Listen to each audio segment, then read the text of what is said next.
Hello, viewers at home. Uh, my name is Sunday Fatoba Abatunde. I'm a Tibetian. This is my 13th live broadcast on TBC live broadcast. I'm a Tibetian. And I just want to say, wish every one of you compliment of the season and have a prosperous new year to you all over the globe. As you all know, this last day of the month of December 2018, and I wanted to say Merry Christmas and prosperous New Year to all Tibetan leaders across the globe. And I want to say big well done for TBC admin for being there for Tibetan across the globe to say to keep us to keep this mission and to let us know that this mission is real, and we are happy to say very uh, well done. You are well done, and I give kudos to TBC admin and my great leader TBC. We are Randy and my great leader in Ghana, across the globe, most especially the TBC admin for the big work they are doing. I'm very happy, and I say I hope all our leaders across the world, across the globe, that I hope they enjoy their great holiday season for this period. And I say very I say I just want to say I wish you a prosperous new year to you all, to my TBC and to the people are yet to join TBC and my fellow TBCian, that I want you to keep focused and believe in yourself, believe in TBC, what they are doing. I'm doing this live broadcast from Ekiti State, Nigeria, and the fountain of knowledge. That's our flag bearer here. And I say very well done and happy Merry Christmas and Happy New Year in advance to everybody. I just want to speak, to talk about what's happening to our last generation, to let them be in the stage of a poorest. This in stage of they are in state of poor till this generation we met now, and I don't want them to inherit in that poor stage that they found themselves. Not they only found themselves in that poor stage. It's just because they did not believe, they did not work towards, they did not even do something that will make the future better than they are. And I like to speak in Yoruba language today. As you all know that I really love my language. I just want to be with that language and to let people know that this language is real, and this language I can say the Lord uh, like this language more than any other language. Even though I really like English language, because it is I can say it's general language in the whole world now. Wow, people that you'll be expecting this live broadcast before. Orúkọ tèmi ni Sunday Fatoba Babatunde. Tibetian mi, mo jẹ́ ọ̀kan lára àwọn tí ń ṣe live broadcast fún Tibetian TBC admin, and mo jẹ́ kan ní eléyìí ní kẹtàlá live broadcast tí màá ṣe. Inú mi dùn púpọ̀ fún ọjọ́ tí òní tí mo tún wà lórí dáì pé mo tún ṣe live broadcast. I'm very happy and I thank God for giving me this privilege to say Merry Christmas to everybody and Happy New Year. Gbogbo ẹ̀yin tí ń wò mí, ẹ̀yin Afẹ́nifẹ́re mi, gbogbo ẹ̀yin tó nífẹ̀ẹ́ láti máa gbọ́ ọ̀rọ̀ yìí. Ohun tí mo fẹ́ sọ lé ní pàtàkì jùlọ ni pé kí ni ìdí, kí ló fà á táwọn òbí wa, àwọn baba ńlá wa nígbà yẹn, generation tó kọjá kó tó kan tiwa, kí ló dé tí wọn ò fi ní owó, tí wọn ò fi ní ọlá, àbí kí ni ìdí gangan tí gbogbo wọn fi ń ṣe bó ṣe ń wù wọ́n, tí àwọ̀ tá a wá lẹ́yìn wọn, tí àrógún ńlá jẹ lẹ́yìn wọn, àbí tí àróhun pàtàkì kan bá ń lẹ̀. Mo rò ó, mo jòkó lọ́jọ́ kan, mo rò lọ síwájú lọ sẹ́yìn pé kí ló ń ṣẹlẹ̀. Nígbà kan sẹ́yìn, àwọn baba ńlá wa tẹ́ bá jókòó sọ́dọ̀ wọn lè pa ìtàn láti òwúrọ̀ di àṣálẹ́ di ọjọ́ kejì tí wọ́n ní fẹ́ bẹ́yẹ̀ kan pé méjì. Kí ló fà á? Nítorí pé wọn ò ro ọ̀la, wọn ò mọ bí ọ̀la ṣe máa rí. Púpọ̀ nínú wọn ní ìgbà díẹ̀ sẹ́yìn, mo gbọ́ wípé ní Èkó, ní Victoria Island, wọ́n ní pé wọ́n máa gbé carton of beer sílẹ̀ fún wọn, àbí ìgòsì náà kò pé kán fi gba ilẹ̀, pé kán fún wọn ilẹ̀ fún wọn, má kàn fún wọn nílẹ̀ nìkan, pé wọ́n fi okùn wọn kàn láti bí ìdè bí náà ṣe sọ. Nígbà tó tún yá, àwọn bàbá tó ń gbébẹ̀ ńgbà náà wọn ò rò pé ó yẹ kán lè ní ilẹ̀ báyìí. Bẹ́ẹ̀ náà ni VGC lájà títí wá dé àwọn Banana Island, wá sí Kétu, wá sí Ìkẹjà. Ilẹ̀ ńgbà náà ń bẹ wọ́n ní kò ju 20,000 or 10,000 naira. Ẹ jẹ́ ká wò báyìí ní àkókò tí a wà yìí, èló ní ilẹ̀ Àjà àbí ilẹ̀ ló lè tó ní Ìkẹjà ń bẹ lásán, ká tó máa sọ pé ti Àjà àbí ti Ìkòyí. Ṣebí àwọn kan ló ń gbébẹ̀ ńgbà náà tí wọ́n ń dá oko ńbẹ̀. Wọ́n dẹ̀ sọ fún wọn gbà pé rálẹ̀, kì í ṣe pé wọn ò lówó ìdájí, ṣùgbọ́n wọ́n ní Àjà wo ni bí àdìlú. Bẹ́ẹ̀ náà ni wọ́n ṣe ń ṣe sí TBC náà báyìí.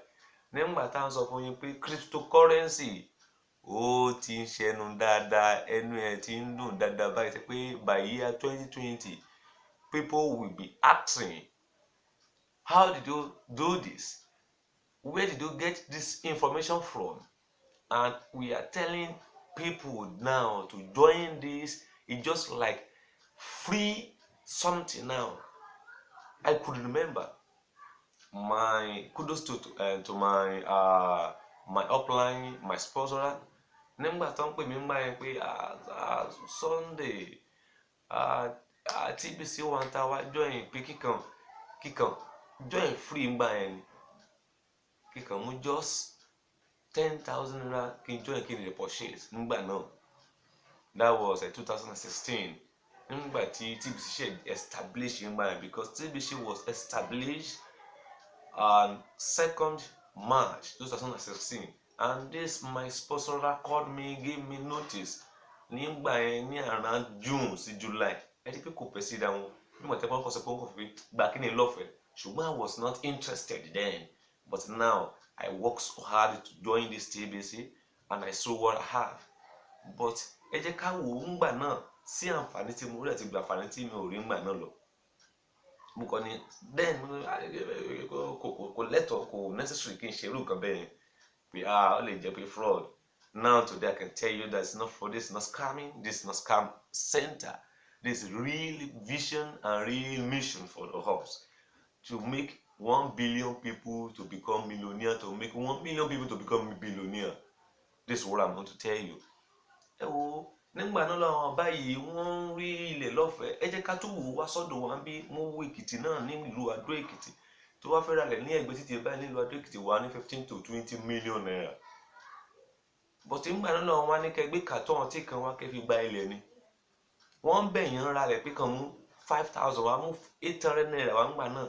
Àwọn tó ń jàfà nínú ńgbà náà wọ́n náà ní owó lọ rẹpẹtẹ tí wọ́n fẹ́ǹsì lẹ́wọ́n tó ní owó rẹpẹtẹ. Ṣùgbọ́n báyìí ńgbà náà kí ló dé tí àwọn ò gbàgbọ́?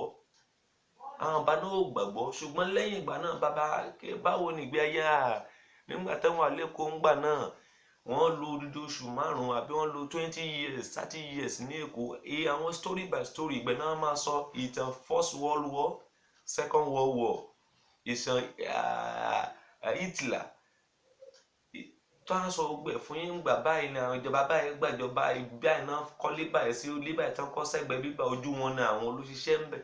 Ńgbà náà lọ́rùn wọn á dẹ̀ máa sọ fún yín pé tàbí wọ́n tilẹ̀ mọ̀ ńgbà kan ṣé gbà náà pé eye báyìí náà fún wọn nílẹ̀ pé wọ́n tilẹ̀ mú wọn nílẹ̀ gan tó ṣe kán máa múlẹ̀ lọ́fẹ̀ẹ́ kán máa fún wọn lówó díẹ̀díẹ̀. wá wo TBC báyìí gbogbo àwọn broadcaster wọn ń pariwo, TBC admin ń pariwo, wà á ń lọ sílé kan sílé kejì láti máa sọ fún wọn. Wọ́n sọ fún wa pé ìgbà tá a bá rí ìkan táwa mú wọn bẹ̀ tí wọ́n bá dúró dìgbà tó bá sọ pé àwa táwọn sọ pé we wait for what you bring for what you are doing till you join TBC it become late. Too late fún ọ bọ́ sórí torí ńgbà náà lọ́rùn irú èmi yìí mo lè má ráyè àti máa sọ pé báyìí TBC ṣe jẹ́ mọ́ because àwa ti máa wà high level. Mo sọ fún yín bí mo ṣe ń sọ fún yín báyìí, I'm happy today pé I'm a billionaire, really billionaire. I mean it. I mean what I'm saying. I'm always happy because God has prepared this year for me to be billionaire, and I already became billionaire past few months ago. Kí ló fẹ́ ṣe nínú pé kó máa sọ ìtàn pé ojú wa lé ní bọ̀bọ́ yóò ṣe bẹ̀rẹ̀ kí ni yóò dé sọ fún wọn gbà náà wà á máa pa ìtàn. Má jẹ́ kó rí bẹ́ẹ̀ bí àwọn bàbá ńlá wa. Àwọn bàbá ńlá pàtàkì wọ́n lè sọ story upon story bò kí ni ìwọ fẹ́ sọ lẹ́yìn ìwà ọ̀la fún àwọn ọmọ ẹ̀.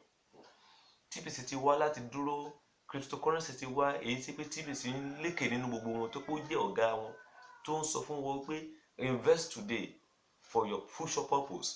Tó bá nǹkan tó bá gbìn lénìí òun ló máa ká ní ọ̀la. Ọ̀la yìí gan ò pẹ́ mọ́. Ìbí àti bọ́ sí 2019 báyìí wo nǹkan tó ṣẹlẹ̀ ní Èkó báyìí lọ sí Abuja, I mean in Africa. Christmas fun fair and New Year fun fair tó ń lọ káàkiri ní orílẹ̀-èdè Nàìjíríà.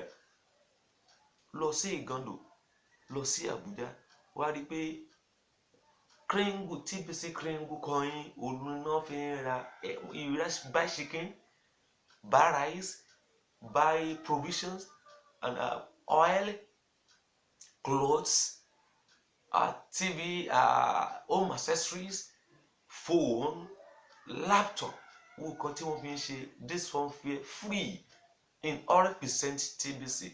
I good kudos to GMC Great Mind Concept and my Faruno store for being there for all TBCians in Nigeria and across Africa as a whole.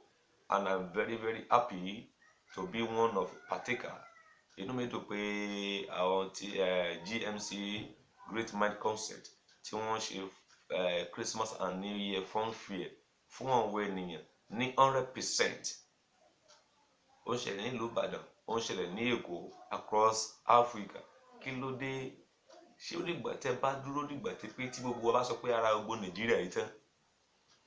Ṣé ó dìgbà tó bá dúró dìgbà tí pé a sọ pé kò sí bó ṣe lè máa kò sọ́nà fún ẹ láti ra ọjà mọ́? À ń ṣe èyí tí à ń ṣe ni pé ká lè jẹ́ kó mọ̀ bó ṣe lọ ní orílẹ̀-èdè ayé ní Nàìjíríà sí hò náà pé TBC òun ni ọ̀gá. Wá dàpọ̀ mọ́ TBC lónìí kó yé máa sọ ìtàn lọ́la. Àwọn tó ní ìtàn láti sọ nípa TBC àwọn là ń dúró tá à ń sọ fún èyí. Tó bá di ọ̀la àǹfààní tó ní lónìí o lè má ní lọ́la mọ́. Wà ní àwọn tí ráyé irọ́ náà ń pa irọ́ tá à ń pa mọ́ àti ìdòwòtọ́ ọmọ ẹ lára báyìí. Ibi tó wà lánàá ló máa wà lénìí. Wà ronú kó àwọn bàbá láàrẹ sẹ́yìn. Your great forefather, they only tell you stories, not you. There's nothing you inherit. Kò sí nǹkan tó gbà, kò sí nǹkan tí o rí return through them, kò sí ogún tó bá ń lẹ̀ lọ́wọ́ wọn. Irú àwọn bàbá ńlá wọn ẹ̀ pé wọ́n ronú bí àwa ṣe ti ronú yìí. Nígbà náà lọ́hùn àwọn ló máa ní ilé tó máa tóbi jù ní Ajah àbí ní VGC àbí ní Ìkòyí. Ilé tó máa tóbi jù ní Àbújá àwọn ló máa ní, ṣùgbọ́n nígbà náà lọ irọ́ ní kò sí nǹkan tó irọ́ náà pa ìgbà onílé fẹ́ débi ìgbà oní ibi fẹ́ di ìlú tó fẹ́ di ìgboro. Wò lé ní àwọn ọmọ wa ń ra ilẹ̀ náà ní ọ̀wọ́n gógó tó ìbá jẹ́ pé àwọn ti rà á nígbà náà tó wà lọ́wọ́ tẹ́ pé jẹ́ kí n sọ fún àwọn nǹkan mà tí ò yé wa báyìí lè wí pé nígbà tó bá jókòó wo yé ìgò ọtí carton of beer tó ń mu every month. Wo yé ìgò ọtí a bottle of beers tó some bottle of beers tó ń mu ní every day. ìwọ tó bá mú mẹ́wàá yọ márùn kúrò ńbẹ̀, àbí kó yọ mẹ́rin, kó yọ mẹ́fà kúrò ńbẹ̀, kó kù mẹ́rin tó máa mú, kó máa keep owó mẹ́fà yẹn fún a month kó fi join TBC. You just only need only $10 to join TBC. You only need that $10 to join TBC. You only need something to join TBC. I just want you to do something that's very, very credible to join them now. Join TBC. TBC is great. TBC, in fact, my people, what are you waiting for? What are you waiting for? Hurry up now. Tí o bá jẹ́ òótọ́ tẹ́lẹ̀, béèrè láyìíká àbí kó béèrè ní GMC ní Èkó, àbí ẹni tó bá mọ̀, àbí béèrè lọ́wọ́ fún àwọn àdírẹ́sì kó lọ wo ibi tó wà ní Ìgàndò. Phase 2. Wàá rí ohun tó ṣẹlẹ̀ ní every week mẹ́. Láàárín ọdún léèní gan báyìí wàá rí ohun tó ṣẹlẹ̀ mẹ́ pé ṣé kinní náà fẹ́ ra ìdíje báwọn ọ̀rọ̀ ṣe ń ṣe. Ìwọ béèrè darapọ̀ mọ́ TBC lẹ́ni tẹ́ bá ti lè wọ 1 billion member tó lè má sí àyè fún wọn mọ́. Kó tí dìgbà náà táàsì ìkànnì ti lè tún gbóyè sókè ju bó ṣe lérò lọ. Táwọn tí o ní kó fi darapọ̀ mọ́ TBC lónìí jẹ́ kan lára àwọn TBC tó ṣoríire nínú kí ló fẹ́ rí, kí ló fẹ́ dé. TBC ni ọ̀gá o. Níwọ̀n ìgbà owó wa kì í lọlẹ̀, òkè lówó wa máa ń lọ. Bí mẹ́mbà kan bá ṣe ń join sí ni owó wa ń ga sí. Tí mẹ́mbà kan bá join lẹ́ni owó wa wà níbi tó wà, owó wa kì í lọlẹ̀, owó wa máa ń lọ sókè ni. Mo rọ̀ yín, mo bẹ̀ yín, àkókò nìyí láti join TBC o. Ìgbà ń lọ, àkókò dúró fẹ́ni kankan. Kó má di pé ìtàn lọ a máa pa láyé yìí. Mo ń sọ fún ọ pé tó bá yá láìpẹ́ ọjọ́, TBC schools tó máa ń gba TBC ní Nàìjíríà tá máa kringle as their payment for school fees, wọ́n á pọ̀ jàǹtìrẹrẹ. Púpọ̀ nínú wọn náà ti wà ní Ìgàndò ní ìlú Èkó, ó wà l'Àbújá tí wọ́n ti ń gba TBC fún owó school ilé ìwé ọmọ wọn. Kí ló wá dé tí ìwọ wá dúró tó sọ pé irọ́ ni? Láìpẹ́ ọjọ́, gbogbo àwọn banks wọ́n máa gba TBC, wọ́n á máa exchange kringle ẹ̀ pẹ̀lú with cash. You transfer kringle and you collect cash. Kí ló wá ń dúró? Ṣé ìgbà táwa bá sọ pé a máa gbowó lọ́wọ́ wa, táwa máa bọ̀, àwa fẹ́ kọ́ yín bí wọ́n ṣe ń pa ẹja ni. TBC náà kọ́ wa bí wọ́n ṣe ń pa ẹja, wọn ò fún wa lẹ́ja jẹ mọ́. This is my last word for you, my people. Please be courageous. Don't be Mr. Thomas. Just believe. First, what you first of all need is to believe in yourself. And don't say this is scam, this is scam. If you say this is scam and that one is scam, you will stay stigma in the place. This is a way out for poverty. This is a way out for poverty. Leave this poverty community. Leave that poverty community and come to this great billionaire community, wealthy community, richer community. Come to this TBC. It is the most and best of all of cryptocurrency. Well, finally, I'm a crypto master. I'm a crypto analyst, and I'm a crypto trader, and I'm a trusted seller. You can contact me below. You see my details below if you want to buy crypto. You want to buy TBC crypto coin. You want to join this TBC community, or you want to know more about this TBC community, I'm all here for you. You see my line. You can add me on WhatsApp, or you add me on my Facebook line, or you call me direct. I will answer you politely, and I will tell you what to do and what. Don't just mind what it will come out. Just believe yourself and just invest. Establish yourself on this TBC. Now your coming generation will enjoy it. You yourself you enjoy it before you leave this world. Before 2020, you see great things there. And this coming year, people have been benefit from this TBC, and I want you to just come and enjoy TBC and benefit from it, have a benefit from it. And once again, I just want to say Happy New Year to you. And I pray for every one of you that in this coming year, God will surprise you, spirit. God will surprise you marvelously. God will surprise you with wealth, with power, with favor. God will surprise you, in fact, tremendously, that your blessing will be uncountable. Your blessing will be numerous. Your blessing will, will elaborate. God will bless you like He did for Solomon, King Solomon in the Bible.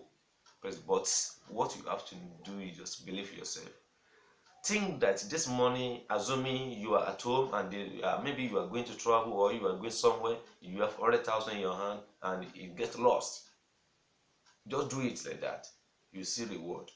I mean, whatsoever you invest, whatsoever you put inside this TBC will never be a loss for you.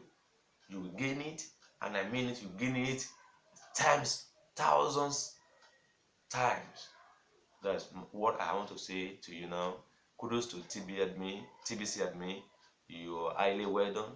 And I say kudos to TBC Randy. I just want to say, my great leader, I want to say happy holiday to you. I hope you enjoy your holiday. And finally, I just want to say hi to Mr. Lawrence and Dan Lute, and more people that I didn't remember their name anymore right now. I just want to say bye bye, happy New Year to you. It shall be well with you, for supporting us, for giving us all those information that we need across this TBC arena. Thank you. Bye bye.